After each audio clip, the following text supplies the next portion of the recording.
Hello friends, हम relations and functions chapter पढ़ रहे हैं और जो आज का अपना लेक्चर है बेटा वो 15वां लेक्चर है। ओके, इससे पहले टोटल हमने 14 लेक्चर ले लिए और सारे बेटा रिलेशंस एंड फंक्शंस नाम के प्ले लिस्ट में अवेलेबल है। ओके, तो so today our topic is, आज हम पढ़ने वाले हैं लॉगरिथमिक फंक्शंस। ओके, आज का टॉपिक है, हम नया फंक्शन पढ़ने वाले हैं। लास्ट लेक्चर में मतलब 14 लेक्चर में हमने एक्सपोनेंशियल फंक्शन पढ़ा था। आज हम पढ़ने वाले हैं लॉगरिथमिक फंक्शन। ओके, तो चलो देखते हैं लॉगरिथम फंक्शन को डिफाइन कैसे करते हैं। So we can define logarithmic function as f of x is equal to log x to the base a, where a greater than 0, a does not equal to 1, having domain 0 to infinite open interval and range r। Okay बेटा, तो इस तरीके से हम logarithmic functions को define कर सकते हैं। किस तरीके से? तो f of x is equal to बेटा log x हो तो उसको हम क्या बोलते हैं? Logarithmic function. यहाँ पे बेटा याद रखो कि log x बेस a, इसको ऐसे पढ़ना है। ये होता है ना बेटा, अगर यहाँ पे लिखूँ मैं log x बेस a, तो ये x क्या है? हमारा नंबर हुआ, और ये a है ना, a वो क्या हो गया बेटा? हमारा बेस हो गया। ठीक है, तो इसको कैसे पढ़ना है? log x base a। तो ये लॉगरिथमिक फंक्शन है, लेकिन ऐसा फंक्शन जहाँ पे जो बेस होता है ना, बेस वो a ग्रेटर देन 0, मतलब क्या होता है बेटा? ऑलवेज पॉजिटिव होगा, लेकिन a 1 नहीं लेना हमें, मतलब पॉजिटिव होगा एक्सेप्ट 1 के अलावा बेटा कोई भी पॉजिटिव नंबर आप एज अ बेस ले सकते हो। ठीक है, चलो आगे बढ़े बेटा। तो ये ऐसा फंक्शन है जिसका डोमेन क्या है? 0 to infinite open interval. Domain मतलब क्या बेटा? तो एफ ऑफ एक्स में जो वेरिएबल है उसकी वैल्यू हम क्या क्या ले सकते हैं, उसको डोमेन बोलते हैं। तो डोमेन मतलब क्या? तो यहाँ पे वेरिएबल एक्स है, so x belongs to 0 to infinite. तो इसका मतलब ऐसा हो गया कि लॉग में हमारा नंबर होता है ना, हमारा नंबर, जो लॉग एक्स बेस है, एक्स क्या है? नंबर है ना, नंबर। तो नंबर हमेशा हमारा पॉजिटिव होगा, याद रखना है। क्या होगा? हमेशा पॉजिटिव होगा। और ऑब्वियस है जो रेंज आएगी ना बेटा, वो क्या होगी? Real number. So f of x होगी, f of x belongs to real number. So in short हम बात करें तो f of x is equal to log x base a is logarithmic functions in which a मतलब base is positive accept 1, और जो domain होगा बेटा logarithmic function, मतलब जो variable belongs to 0 to infinite, मतलब वेरिएबल जो लॉग में हम नंबर लेंगे बेटा, वो नंबर क्या होना चाहिए? हमेशा पॉजिटिव होना चाहिए, मतलब लॉग के अंदर हमेशा पॉजिटिव ही होना चाहिए। और बेस क्या होना चाहिए? पॉजिटिव होना चाहिए, लेकिन 1 के अलावा 1 नहीं होना चाहिए। ओके, और रेंज क्या होगी फंक्शन की? आर होगी। ठीक है बेटा, तो आई होप आपको लॉगरिथमिक फंक्शन पता चल गया है। चलो आगे बढ़ते हैं। तो अगर हम आगे बात करें तो हम ऐसे बोल सकते हैं कि जो लॉगरिथमिक फंक्शन होता है ना बेटा, is actually inverse of exponential function. Okay, जो लॉगरिथम फंक्शन होता है बेटा वो इनवर्स है। किसका इनवर्स है? एक्सपोनेंशियल फंक्शन का। तो एक्सपोनेंशियल फंक्शन तो हमने 14वां लेक्चर है उसमें हमने देखा है। तो इनवर्स ऑफ एक्सपोनेंशियल फंक्शन मतलब क्या? तो इसका मतलब ऐसा हो गया कि domain of exponential function is equal to range of logarithmic function, और range of exponential function is equal to domain of logarithmic functions. ठीक है, इन्वर्स मतलब अगर दो फंक्शन एक दूसरे के इन्वर्स है तो इसका मतलब क्या हो गया बेटा कि domain of first function is equal to range of second function, and range of first function is equal to domain of second function, तो ही एक दूसरे का इन्वर्स हो सकता है। जैसे बेटा अगर मैं बात करूँ कि कोई फंक्शन एफ है, वो सपोज ए टू बी हो, ऐसे आगे भी ये यही मतलब रिलेशंस एंड फंक्शन टॉपिक में ही हम इन्वर्स फंक्शन देखेंगे तो उसमें हम डिटेल एनालिसिस करेंगे। लेकिन अभी आप ऐसे याद रख लो कि सपोज एफ का बेटा इन्वर्स जी फंक्शन है, तो अगर एफ ए टू बी है बेटा तो जी बेटा बी टू ए हो जाएगा। ओके, तो जो एफ ए का डोमेन था वो जी का बेटा को डोमेन हो जाएगा, और जो एफ का जो को डोमेन था वो बी का डोमेन हो जाएगा। तो आपको पता है बेटा कि डोमेन ऑफ एक्सपोनेंशियल फंक्शन क्या होता है, तो बेटा एनी रियल नंबर, तो वो देखो क्या हो गया रेंज ऑफ लॉगरिथमिक फंक्शन में देखा ना कि रेंज ऑफ लॉगरिथमिक फंक्शन क्या होता है, रियल नंबर होता है। ओके, और same range of exponential function क्या होता है, तो एक्सपोनेंशियल फंक्शन का आंसर हमें क्या मिलता है, पॉजिटिव ही मिलता है। तो रेंज ऑफ एक्सपोनेंशियल फंक्शन क्या होगा बेटा, 0 टू इन्फाइनेट। तो आप देख सकते हो कि 0 टू इन्फाइनेट ओपन इंटरवल है, वो क्या है, डोमेन ऑफ लॉगरिथमिक फंक्शन। तो ये आपको याद रखना है बेटा कि logarithmic function and exponential function are inverse function of each other. Okay बेटा, चलो आगे बढ़ते हैं। अभी हम पढ़ने वाले हैं बेटा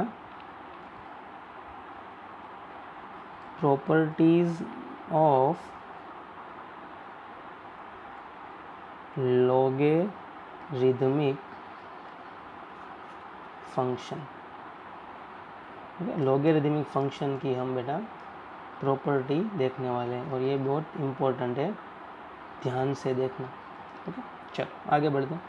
फर्स्ट प्रॉपर्टी हम ले तो सपोज ऐसा हो, log x to the base a plus log y base a is equal to क्या हो जाएगा, log xy बेस a।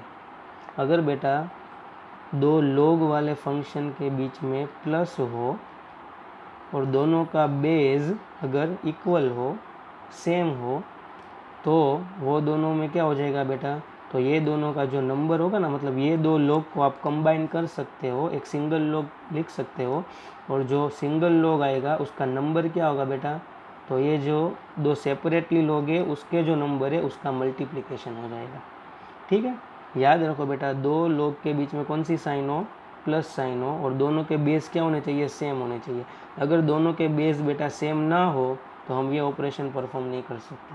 ठीक है, तो अगर बेस सेम हो तो नंबर का क्या हो जाएगा, मल्टीप्लिकेशन हो जाएगा। एक एग्जांपल से अगर बात करें तो सपोज बेटा log 2 base x plus log 4 base x हो, तो आप क्या लिख सकते हो, तो यहाँ पे आप देख सकते हो दो log के बीच में प्लस साइन है और यहाँ पे बेस क्या है, सेम है, तो ये दोनों log को हम कंबाइन कर सकते हो। तो log बेस तो x ही रहेगा लेकिन नंबर क्या हो जाएगा, ये दोनों का मल्टीप्लिकेशन, तो 4 2 8।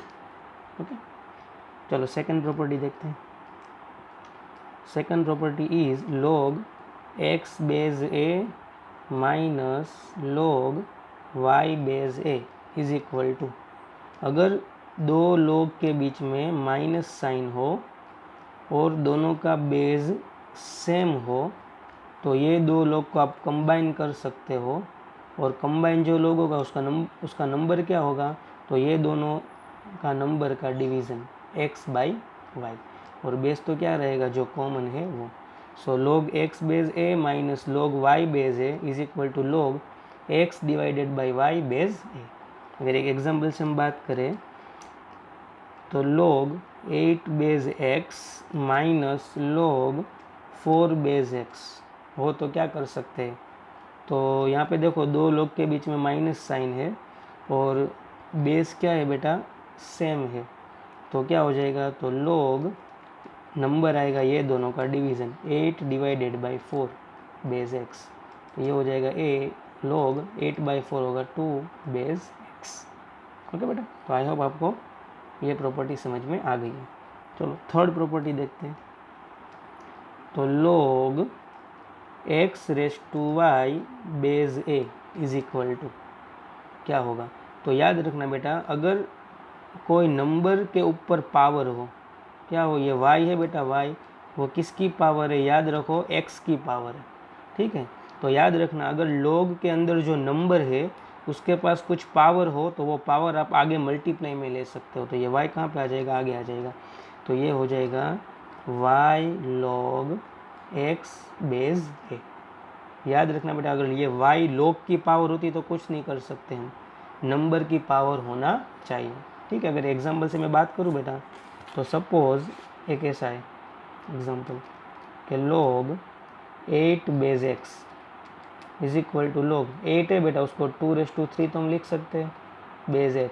तो यहाँ पे आप देख सकते हो कि जो 3 पावर है बेटा वो किसकी है? 2 की है, और 2 क्या है? नंबर है, तो 3 को हम आगे लिख सकते हैं 3 log 2 बेस x। ओके, लेकिन अगर बेटा ऐसा कुछ हो log 2 बेस x और पूरा पावर हो, मतलब ये 3 पावर है वो किसकी है? log 2 द बेस x की है, तो ये 3 बेटा आगे आएगा नहीं। तो याद रखना है बेटा कि जो नंबर का पावर होगा वो ही हमेशा आगे मल्टीप्लाई में आता है। ठीक है बेटा, चलो आगे बढ़ते हैं। फोर्थ प्रॉपर्टी देखते हैं बेटा। तो सपोज ऐसा हो कि log x base a raise to b।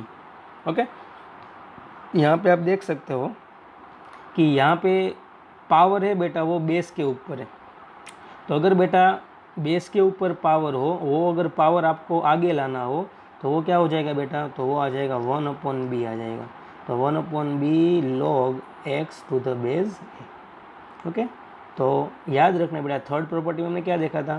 तो थर्ड प्रॉपर्टी में हमने देखा था कि जो नंबर का पावर होता है वो बेटा आगे आए तो वो मल्टीप्लिकेशन में आता है, लेकिन बेस का पावर आगे आए तो वो डिवीज़न में आता है।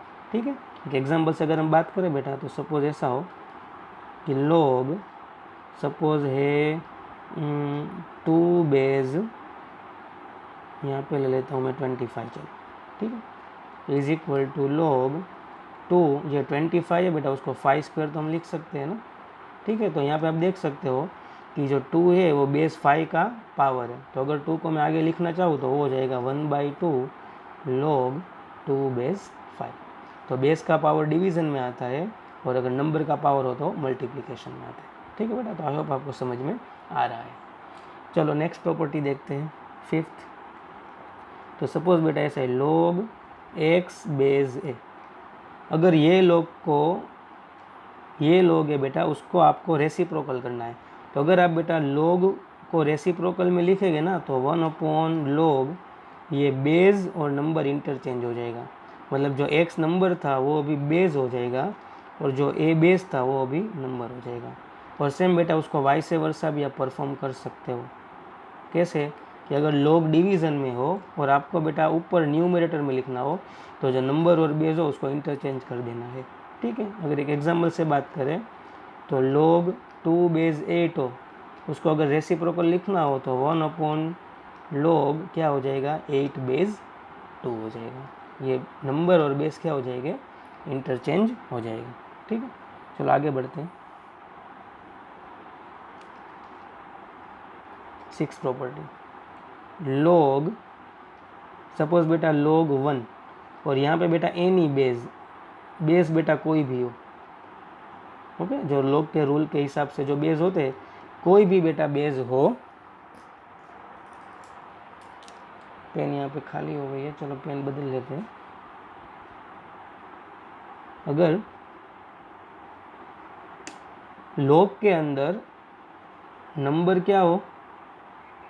1 हो और बेस क्या हो बेटा? एनी, कोई भी बेस हो, तो वो log का आंसर हमेशा 0 आएगा, याद रखना। ठीक है, एग्जाम्पल से अगर बात करें तो log 1 बेस x हो तो भी 0 आएगा, log 1 बेस 10 हो तो भी 0 आएगा और log 1 बेस 10⁵ हो तो भी 0 आएगा। ठीक है, तो log के अंदर कभी भी बेटा नंबर की जगह पे 1 होगा तो वो log का आंसर हमेशा क्या होगा, 0 होगा। ठीक है, तो ये भी प्रॉपर्टी बहुत इंपॉर्टेंट है। चलो आगे बढ़ते हैं। आगे जो प्रॉपर्टी देखने वाले हैं वो बेटा बहुत इंपॉर्टेंट प्रॉपर्टी है, खास से समझना। उसको हम बेस चेंजिंग रूल भी बोलते हैं। क्या बोलते हैं बेटा, बेस चेंजिंग रूल। कैसे, तो चलो देखते हैं। एक एग्जांपल से मैं आपको बताऊं कि suppose log x base a है। क्या है बेटा, log x बेस a। आपको बेटा नया बेस चाहिए, मुझे सपोज बेस है ना y चाहिए। क्या चाहिए, y।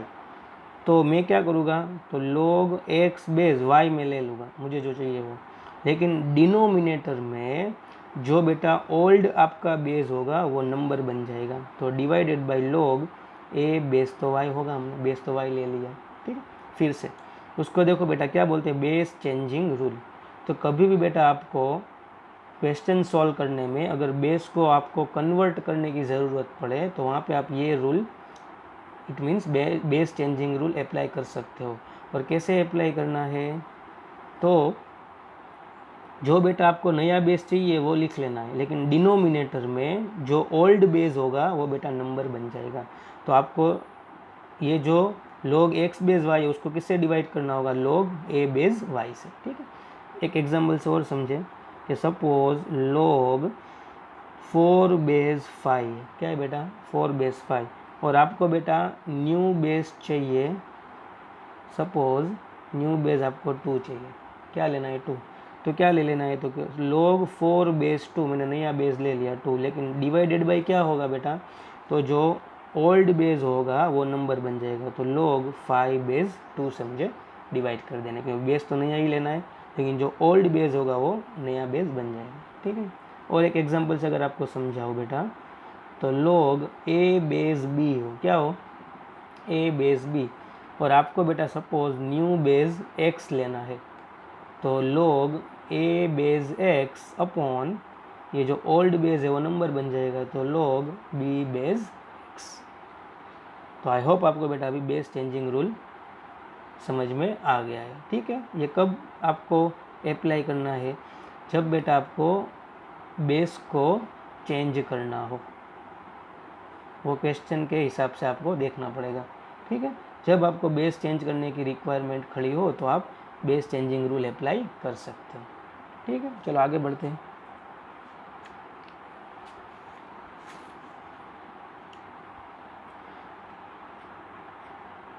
एट्थ प्रॉपर्टी, अगर बेटा ऐसा हो कि log x बेस a, और ये log x बेस है वो बेटा वो a रेस टू है, मतलब a के पावर में।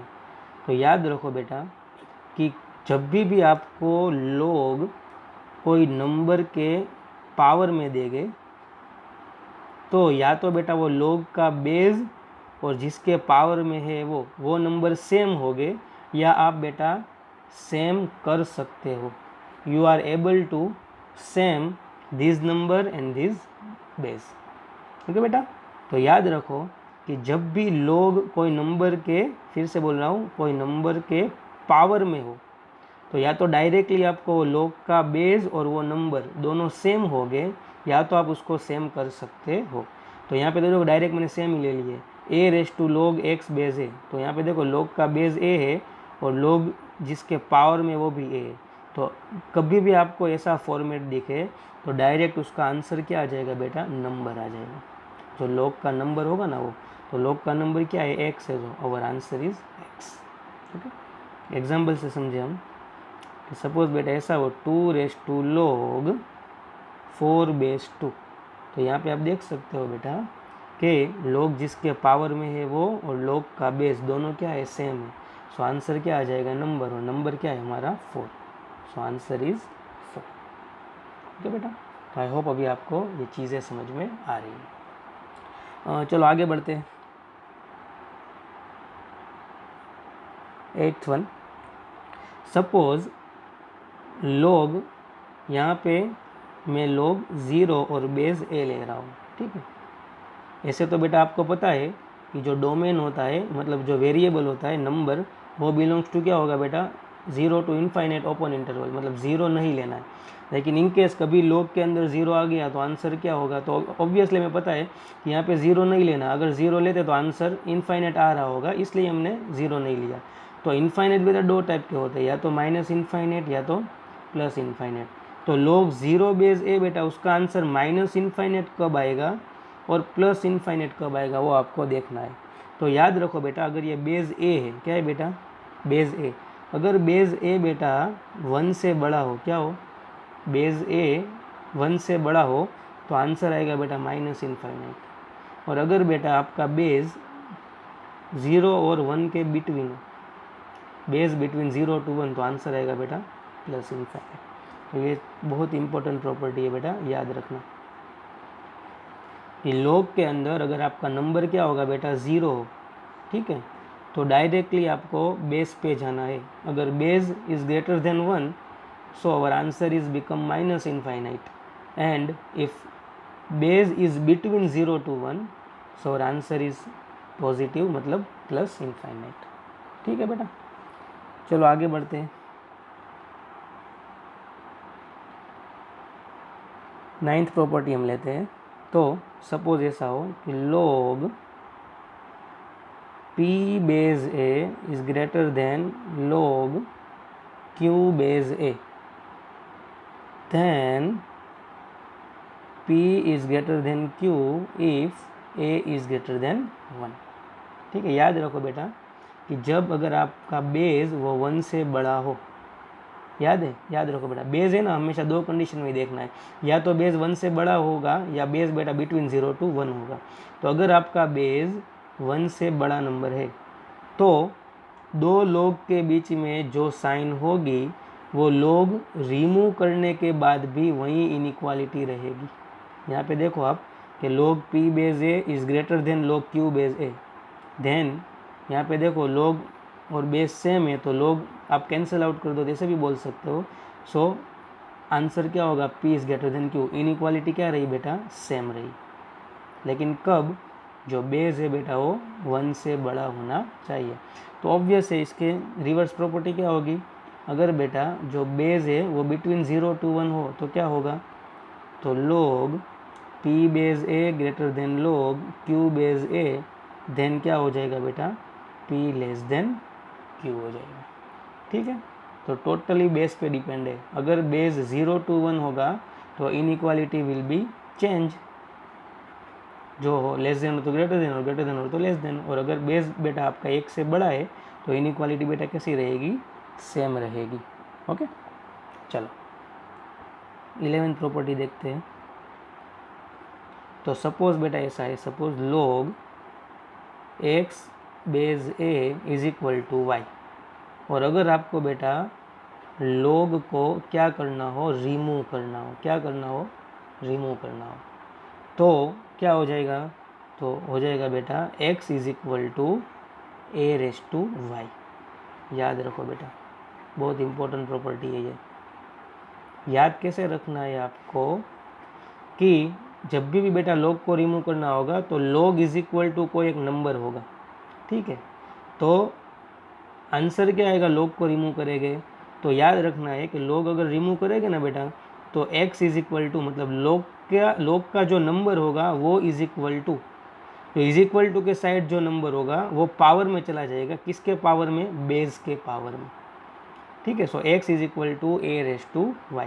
सपोज बेटा एक एग्जांपल लूँ तो log x base 2 is equal to 4 है, तो log को रिमूव करो बेटा तो क्या आ जाएगा, तो log का नंबर है x, तो x इज इक्वल टू, ये 4 है बेटा वो किसके पावर में चला जाएगा, 2 के पावर में, बेस है ना 2, so x is equal to 2 raise to 4, then 2 raise to 4 क्या हो जाएगा, 16, so x is equal to 16।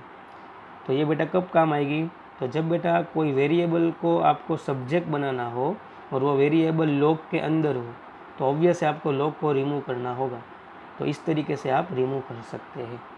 ठीक है बेटा, तो आई होप अभी आपको ये समझ में आ रहा है। ठीक है, चलो आगे बढ़ते हैं। प्रॉपर्टी नंबर 12th प्रॉपर्टी देखते हैं कि log p base a is greater than m, then okay. यहाँ पे आप देखो कि log p base a greater than m। अगर आपको यहाँ पे log को रिमूव करना है तो ऑब्वियस है, हमने इसकी प्रीवियस वाली प्रॉपर्टी में देखा है कि p क्या हो जाएगा, तो m है बेटा वो a के पावर में आ जाएगा, तो a रेस टू m। लेकिन यहाँ पे आप देख सकते हो बेटा कि यहाँ पे इनइक्वालिटी साइन है। अगर इज इक्वल टू होता तो मैं यहाँ पे इज इक्वल टू लिख देता। अगर इनइक्वालिटी हो तो आपको ऑब्वियस है बेस देखना होगा। तो अगर बेटा बेस है वो a से बड़ा हो, a इज़ ग्रेटर देन 1, तो इनइक्वालिटी क्या रहेगी, सेम रहेगी। वो तो हमने पहले भी डिस्कस किया है। तो ये कैसे हो रहेगा, p is greater than a raise to m। और उसका उल्टा, उसको हम 13 प्रॉपर्टी बना ले कि log p base a is greater than m, then p क्या हो जाएगा बेटा, तो p तो हो जाएगा बेटा a रेस टू m हो जाएगा। लेकिन यहाँ पे इनइक्वालिटी साइन है तो हमें क्या देखेंगे, फिर से बेस देखेंगे। तो अगर बेस बेटा क्या हो, 0 और 1 के बिटवीन हो, तो इनइक्वालिटी जो होगी वो साइन चेंज हो जाएगी, मतलब ग्रेटर देन है वो लेस देन हो जाएगी। ठीक है, तो आपको अभी पता चला होगा कि जब भी बेटा इनइक्वालिटी आएगी किस में, लॉगरिथम में, तो आपको डायरेक्टली क्या देखना है, बेस देखना है। क्या देखना है, बेस। ये नोट करके भी आप लिख सकते हो। और आप कैसे देखेंगे कि अगर आपका जो बेस है वो 1 से बड़ा है, a ग्रेटर देन 1, तो इनइक्वालिटी क्या रहेगी, सेम रहेगी, मतलब नॉट चेंजेबल। और अगर बेटा जो आपका बेस है वो बिटवीन 0 to 1 हो, तो इनइक्वालिटी क्या हो जाएगी, चेंज हो जाएगी। ठीक है बेटा, तो टोटल हमने 13 प्रॉपर्टी देखी है लॉग की, और आज के लेक्चर में हमने लॉग की प्रॉपर्टी देखी है और लॉग की डेफिनेशन देखी है। तो आई होप बेटा आज का लेक्चर आपके लिए बहुत इम्पोर्टेंट है। ये थियरी के तौर पे आप लिख ले, क्योंकि नेक्स्ट लेक्चर में अभी मैं इसके क्वेश्चन आंसर मतलब प्रॉब्लम सम करवाने वाला हूँ। तो अगर आपको लॉगरिथम की सारी प्रॉपर्टी आती होगी, लॉग क्या है वो आपको आता होगा, तो आप इजीली फिर वो क्वेश्चन आंसर समझ सकते हैं। ठीक है, तो आज का लेक्चर बेटा यहाँ पे ख़त्म करते हैं और नेक्स्ट लेक्चर में नेक्स्ट कंटेंट देखेंगे। Thank you.